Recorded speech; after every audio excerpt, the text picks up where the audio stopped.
बड़ी खबर बता दें, आगे बढ़ेंगे। बड़ी खबर खतौली से है। आरएलडी ने मदन भैया को बनाया है प्रत्याशी। ये बड़ी जानकारी मिल रही है। खतौली सीट को लेकर आरएलडी ने अपने प्रत्याशी का ऐलान कर दिया है और मदन भैया को प्रत्याशी बनाया गया है। जैसे ही पहले ही ये अनुमान लगाया जा रहा था कि मदन भैया को प्रत्याशी बनाया जा सकता है आरएलडी की तरफ से, और आखिर में वही हुआ। आरएलडी की तरफ से खतौली सीट के लिए मदन भैया को प्रत्याशी बनाया गया है। आपको बता दें कि 5 दिसंबर को यहां पर वोटिंग होनी है। सनोज फिलहाल इस खबर पर और ज्यादा जानकारी के लिए जुड़ रहे हैं। सनोज, जैसे कि पहले से ही आशंका जताई जा रही थी कि मदन भैया को टिकट दिया जा सकता है और आखिर में वही हुआ है, प्रत्याशी बनाया गया आरएलडी की तरफ से। हाँ, देखिए, एबीपी गंगा ने सबसे पहले इस खबर का खुलासा कर दिया था कि जो मदन भैया हैं, मदन भैया को खतौली उपचुनाव में प्रत्याशी बनाया जा सकता है। और आखिरकार आज जयंत चौधरी ने खतौली उपचुनाव को लेकर 3 बड़ी जनसभाएं की थी और तीनों बड़ी जनसभाओं में मदन भैया उनके साथ थे। तभी इस बात के कयास लगाए जाने लगे थे कि मदन भैया को यहाँ से प्रत्याशी बनाया जा सकता है और वो बात बिल्कुल सच साबित हुई है। आखिरकार मदन भैया को यहाँ चुनाव मैदान में उतार दिया गया है। देखिए, इसके पीछे जयंत चौधरी की एक बड़ी रणनीति काम कर रही है। वो रणनीति ये है कि 2012 में यहाँ पर जब राष्ट्रीय लोकदल ने गुर्जर प्रत्याशी को चुनाव मैदान में उतारा था तो यहाँ से करतार सिंह भड़ाना यहाँ से विधायक बने थे।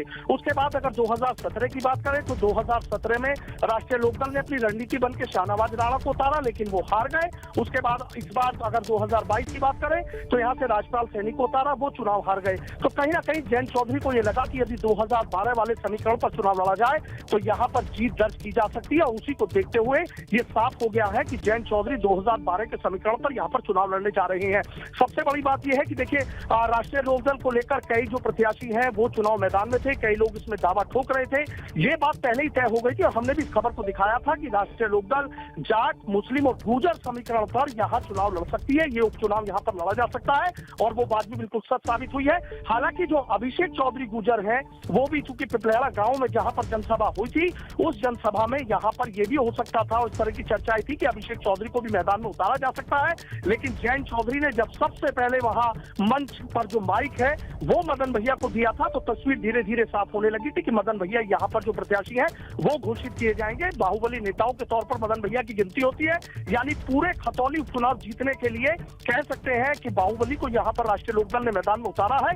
जो मुकाबला है बेहद दिलचस्प और कड़ा होगा। अब ये देखने वाली बात होगी कि बीजेपी आखिर अपने पत्ते कब खोलती है और किसको चुनाव मैदान में उतारती है। लेकिन इतना जरूर है कि मदन भैया के खतौली और उस चुनाव में प्रत्याशी राष्ट्रीय लोकदल गठबंधन का बनने के बाद ये जरूर है कि जो सियासी पारा चढ़ा हुआ था वो और ऊंचाइयों की तरफ पहुंच गया है। सरगर्मियां बहुत तेज बढ़ गई है। अचानक से चौंकाने वाला नाम आया। हालांकि एबीपी गंगा ने पहले इस बात का खुलासा कर दिया था कि मदन भैया यहां से प्रत्याशी हो सकते हैं, क्योंकि राष्ट्रीय लोकदल को लगता है कि जाट, मुस्लिम और गुर्जर समीकरण के सहारे वो उपचुनाव में नैया पार लगा सकती है।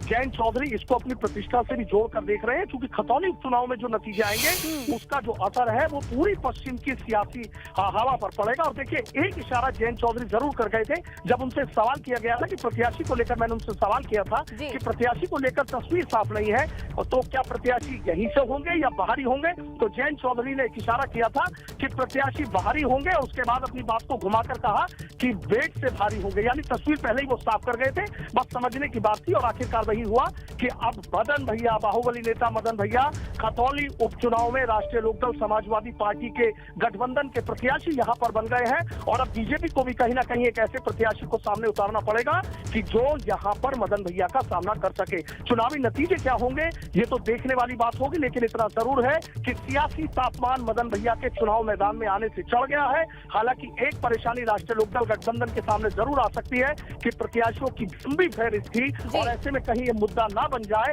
कि बाहरी को यहाँ से टिकट दिया गया है और जो लोकल नेता यहाँ कई सालों से तैयारी कर रहे हैं, राष्ट्रीय लोकदल की नैया पार लगा रहे हैं, राष्ट्रीय लोकदल के मजबूत सिपह सलार के तौर पर है, आखिर उन्हें दरकिनार करके मदन भैया को यहाँ चुनाव मैदान में उतारा गया है। तो कहीं ना कहीं इसको लेकर थोड़े विरोध के स्वर भी उभर सकते हैं। हालांकि जयंत चौधरी बार बार मन से इस बात को जरूर कह रहे थे कि मैं किसी भी प्रत्याशी को उतारूंगा, मुझे भरोसा है, आप मुझ पर यकीन करेंगे, मुझसे मोहब्बत करते हैं और मैं जिस प्रत्याशी को उतारेंगे उसी का वोट देंगे।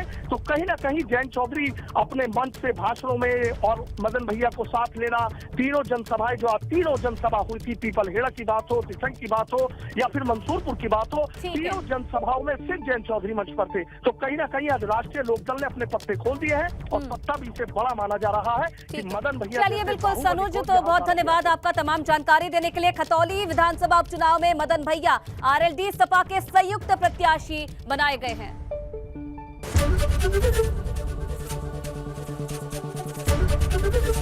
एबीपी गंगा, खबर आपकी, जुबान आपकी।